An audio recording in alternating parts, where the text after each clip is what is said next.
And I remember getting up early that morning, the day of the draft, and loading my boat up on my truck and going fishing. And as I was pulling out of the driveway, my dad came out and stopped me and said, "Where are you going?" I said, "I'm going fishing." He said, "You can't go fishing. It's the draft day." And I said, "Well, I figured, second, third round, somewhere along there."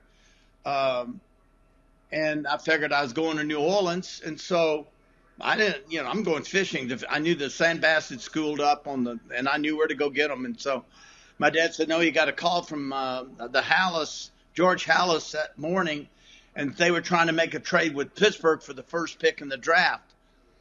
And I'm like, "What? First pick in the draft? What are you talking about?"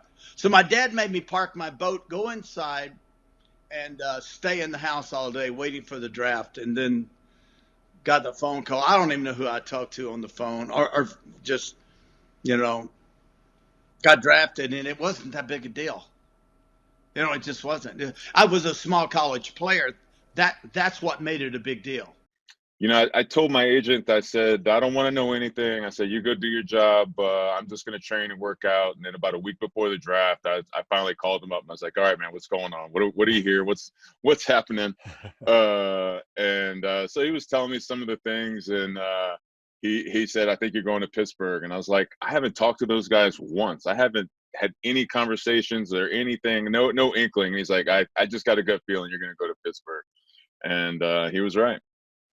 And I tell people that it's a lot different in the time frame, right? Because our last game my senior year at Penn State was the Cotton Bowl. If I remember, it was like January 1st or 2nd, right around beginning of January, right? And the draft was like February 2nd or 3rd. So just 30 days after our last football game was the draft. So if you think about it, there really wasn't that time frame to build excitement up for the draft. And the Super Bowl was I can't recall what the Super Bowl was for the NFL back in January of 1972.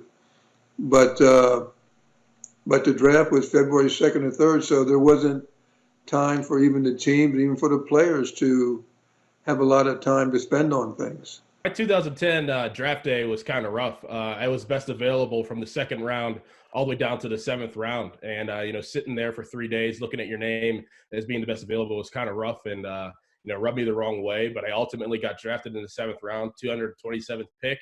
And I tell guys now, it's not how you get in, it's how you stay in. Yes, you want to get drafted high. You want to get that great signing bonus. You want to say that you were second round or first round pick, but it's not how you get in, it's how you stay in. And you have to stay in and keep evolving as a player. So my memories weren't that great, but it created a chip on my shoulder and it helped me last for 6 years in the NFL.